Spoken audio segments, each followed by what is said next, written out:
नमस्ते एवरीवन, जय Shri Radhe Krishna to all of you. आज फिर से मैं आ गई हूँ क्योंकि बहुत दिन हो गए थे, स्टोरी सुना नहीं पाई थी मैं, तो फिर से वही छोटी सी इंस्पिरेशनल मोटिवेशनल स्टोरी लेके आपके सामने आई हूँ।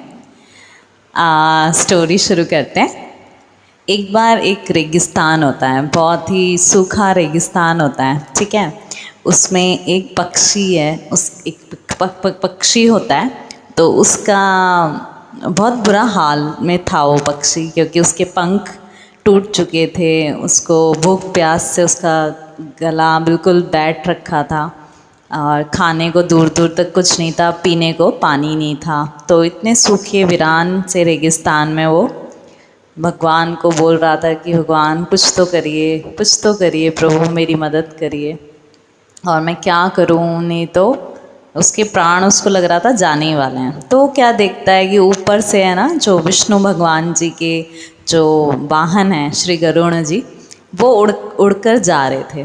तो उनको देखकर उसने उन्हें आवाज़ लगाई, पक्षी ने बोला, गरुण जी एक मिनट मेरी बात सुनिए।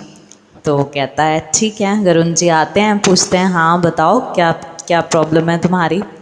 तो बताता है कि गरुण जी मैं भूख प्यास से बहुत परेशान हो रहा हूँ, और लगभग ऐसा हाल हो गया है जैसे आज ही मेरी मृत्यु आने को है। तो मुझे आप कहाँ जा रहे हैं, उसने ऐसे पूछा ये सारी समस्या बता के। तो गरुण जी ने कहा मैं स्वर्ग जा रहा हूँ किसी काम से, बताओ तुम्हें क्या काम है। तो कहता है कि अब मेरे को पता नहीं है कि मुझे मरने के बाद, अब तो मौत बिल्कुल निकट है, तो मुझे नहीं पता मेरे को नर्क मिलेगा या स्वर्ग मिलेगा। तो आप एक काम कीजिए कि स्वर्ग जा ही रहे हैं तो बस इतना पता करके आ जाइएगा कि मेरे पास कितने दिन और बचे हैं और मैं क्या करूँ, यानी कि स्थिति इतनी ख़राब है तो मुझे क्या करना चाहिए। तो गरुण जी कहते हैं ठीक है, और वो उड़ जाते हैं और जाकर स्वर्ग पहुंच जाते हैं। तो स्वर्ग में सोचते हैं कि छोटी सी ये प्रॉब्लम है इस पक्षी की। तो बाहर देवदूत खड़े होते हैं, जो भगवान जी के जो एंजल्स होते हैं उन्हें देवदूत कहते हैं हिंदी में। तो देवदूत गेट पे खड़े होते हैं तो स्वर्ग के। तो गरुण जी सोचते हैं चलो यहीं से इनसे ही पूछ लेता हूँ कि उस पक्षी की समस्या, ये तो ज्ञानी महाज्ञानी हैं, इनको प्रभु के देवदूत हैं, तो उसका हल तो इनके पास होगा। तो सारी परेशानी पक्षी की उसको बताते हैं देवदूत को। तो देवदूत उन्हें बोलता है कि अच्छा कि ये समस्या है। तो कहता है हाँ। तो कहता है गरुण जी कुछ ऐसा कर दीजिए, बेचारा तरस रहा है, वो इतना परेशान हो रहा है, कुछ तो बताइए उसका क्या हल किया जाए। तो देवदूत कहते हैं देखो ये उसी की कुछ कर्म है, कुछ अभी के, कुछ इस जन्म के, कुछ पिछले जन्म के, जो उसे भोगने ही पड़ेंगे, क्योंकि इंसान, भगवान भी मदद कर सकते हैं लेकिन कर्म तो आपको भोगने ही है। यानी कि कहने का मतलब उनका कि चाहे इंसान कुछ भी कर ले, लेकिन जो हमने कर्म किया है ना वो हमें भोगने ही हैं, चाहे वो हमारे जाने अनजाने में हमसे हुए हैं, चाहे हम जानबूझ के ना किया हो, लेकिन अगर हमसे कोई पाप हुआ है, किसी का दिल दुखा है, किसी को परेशान कर दिया, किसी को हमने गलती से, जैसे जीव जंतु हमारे हमसे मर जाते हैं गलती से, ये सब चीज़ें हो जाती हैं, तो कुछ ना कुछ ऐसा हमें पाप लग जाता है, या किसी की बद्दुआ समझ लीजिए। तो इस तरह का वो समझाते हैं उनको, गरुण जी को, कि ये तो उसे भोगना ही पड़ेगा। तो फिर भी प्रार्थना करते हैं कि कुछ बताइए, और बोलते हैं कि कुछ ज़्यादा उसकी ज़िंदगी भी नहीं है, 7 साल बचे हुए हैं उसके, तो 7 साल तक उसे ये जो चिंता, ये परेशानी भोगनी पड़ेगी। तो वो बहुत रिक्वेस्ट करते हैं कि अरे उसने मुझसे बड़ी उम्मीद से पूछा है तो कोई हल तो आपको बताना ही पड़ेगा। तो देवदूत जी उससे कहते हैं कि ठीक है, उसको बोल दीजिए कि आज से, अभी से कुछ भी हो उसके लिए एक लाइन, उसको एक मंत्र बोलना है। वो मंत्र ये है कि भगवान तेरा शुक्र है। तो वो कहते हैं ठीक है। गरुण जी जाते हैं, तो जाते हैं उस पक्षी को बताते हैं सारी बात कि ऐसे ऐसे तेरे कर्म है और तुझे ये सब चीज़ें भोगनी पड़ेंगी, लेकिन हाँ तू एक मंत्र रट ले ये कि अब जब भी कुछ करे या कोई परेशानी हो या कुछ भी, तो हमेशा तुझे ये रटते रहनी है ये लाइन कि भगवान तेरा शुक्र है। तो वो कहता है ठीक है। गरुण जी उड़ जाते हैं वहाँ से उसे बता के। अब क्या होता है कि जो पक्षी होता है, तो चाहे वो जैसे कि उड़ने की कोशिश करता है तो वैसे उसके पंख तो कटे हुए हैं, तो तपती गर्मी में उस रेगिस्तान पे गिरता है तब भी बोलता है भगवान तेरा शुक्र है। भूख प्यास से तड़प रहा होता है तब भी बोलता है भगवान तेरा शुक्र है। यानी कि हर चीज़ में वो रटने इसी बात को बोलने लग जाता है कि भगवान तेरा शुक्र है, भगवान तेरा शुक्र है। तो कुछ दिन 7-8 दिन होते हैं कि गरुड़ जी फिर वहाँ से उड़कर जा रहे होते हैं। वो क्या देखते हैं कि उस रेगिस्तान में अचानक से हरियाली थोड़ी थोड़ी आने लगी है और देखते हैं कि उस पक्षी के छोटे छोटे पंख भी निकल आए हैं। तो बड़ा खुश होता है कि अरे ये क्या हुआ, अभी तो 7 साल की सज़ा है और 7-8 दिन भी नहीं हुए और उसकी परेशानियों का हल निकलना शुरू हो गया है।